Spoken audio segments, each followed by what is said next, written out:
Hi hello नमस्कार मंडळी, स्वागत आहे तुमचं माझ्या चॅनलमध्ये ज्याचं नाव आहे होममेकर पूनम। तर आज मी तुम्हाला एक भन्नाट अशी रेसिपी दाखवणार आहे, ती म्हणजे काजू मेथी मसाला। घरच्या घरी आणि अगदी मोजक्या साहित्यात बनवलेली ही रेसिपी चवीला मात्र अगदी हॉटेलसारखी लागते। तर माझा हा व्हिडिओ शेवटपर्यंत नक्की पहा आणि माझी रेसिपी जर आवडली तर लाईक आणि शेअर नक्की करा आणि कमेंटसुद्धा करायला अजिबात विसरू नका। तर चला आपण रेसिपीला सुरुवात करूया। साहित्यामध्ये घेतलेलं आहे उभे चिरलेले 2 कांदे, टोमॅटो, आलं, लसूण, थोडेसे खडे मसाले आणि इथे मेथीसुद्धा मी अशी बारीक चिरून घेतलेली आहे। त्यानंतर काजूसुद्धा आपल्याला रोस्ट करून घ्यायचे आहेत। इथे मसाल्यांमध्ये मी घेतलेला आहे लाल तिखट, त्यानंतर घेतलेला आहे किचन किंग मसाला, थोडीशी धने पावडर, चवीसाठी मीठ घेतलेलं आहे आणि हा घरगुती आपला काळा मसाला आणि रंग येण्यासाठी हळद घेतलेली आहे। आता आपण बनवून घेणार आहोत ग्रेव्हीसाठी लागणारा मसाला। तर त्यासाठी एका कढईमध्ये तेल तापत ठेवलेलं आहे आणि त्यामध्ये आता कांदा टाकून घ्यायचा आहे। कांदा 1 ते 2 मिनिट परतल्यानंतर त्यामध्ये घालून घ्यायचे आहेत खडे मसाले। त्यानंतर आलं आणि लसूणसुद्धा आपल्याला त्यामध्ये टाकून घ्यायचा आहे। कांद्याचा कलर गोल्डन ब्राऊन होईपर्यंत आपल्याला तो परतून घ्यायचा आहे, त्यामुळे ग्रेव्हीला छान असा कलर येतो। कांदा छान असा गोल्डन ब्राऊन झालेला आहे। त्यानंतर त्यामध्ये टोमॅटो ॲड करून घ्यायचे आहेत। टोमॅटो टाकल्यानंतर आपल्याला त्यामध्ये थोडंसं मीठ घालून घ्यायचं आहे, त्यामुळे टोमॅटो लवकर सॉफ्ट होतात आणि छान असे शिजतात।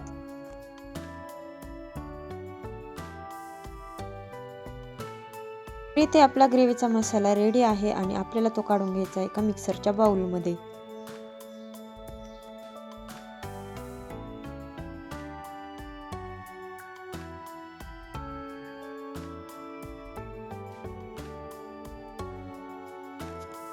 या मसाल्याला पाणी न घालताच बारीकसर असं वाटून घ्यायचं आहे आणि अशा पद्धतीने आपली ही ग्रेव्ही तयार होते।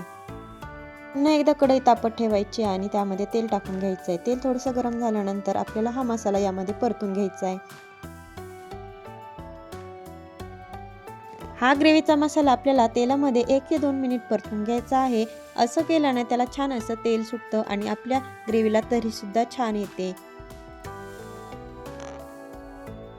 आता यामध्ये मी ॲड करून घेणार आहे थोडीशी हळद, त्यानंतर आपलं लाल तिखट, धना पावडर, घरचा काळा मसाला आणि इथे टाकलेला आहे मी किचन किंग मसाला आणि चवीनुसार मीठसुद्धा आपल्याला त्यामध्ये टाकून घ्यायचं आणि थोडंसं हलवून छान असं परत 1 ते 2 मिनिट आपल्याला ते परतून घ्यायचं आहे।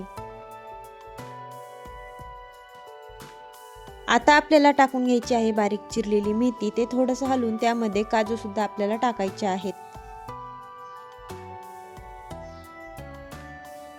इथे काजू अशा पद्धतीने सोलून घेतलेले आहेत। हे छान असं मिक्स करून घ्यायचं आणि त्यामध्ये थोडंसं पाणीसुद्धा टाकायचं। त्यानंतर कढईवरती एक झाकण ठेवायचं आणि त्यावरती असं पाणी टाकून गरम करायला ठेवायचं, म्हणजे आपल्याला कन्सिस्टन्सी ॲडजस्ट करायला त्या पाण्याचा उपयोग होतो आणि भाजीला तरीसुद्धा छान येते। तुम्हाला हवी तशी तुम्ही कन्सिस्टन्सी ॲडजस्ट करू शकता। यामध्ये थोडंसं मी पाणी आणखी गरम करून टाकलं आणि बघा आता आपली भाजी अगदी रेडी झालेली आहे आणि अशा पद्धतीने काजू मेथी मसाला अगदी टेस्टी आणि भन्नाट झालेला दिसतोय। एका भांड्यामध्ये मी हा काजू मेथी मसाला काढून घेतला आहे आणि कलर तर बघा किती सुरेख आलेला आहे, पाहता क्षणी तोंडाला पाणी सुटते। तर अशा पद्धतीची रेसिपी तुम्ही तुमच्या मुलांना नक्की खाऊ घाला, ते एकाऐवजी 4 पोळ्या नक्की खातील, ही माझी गॅरंटी आहे।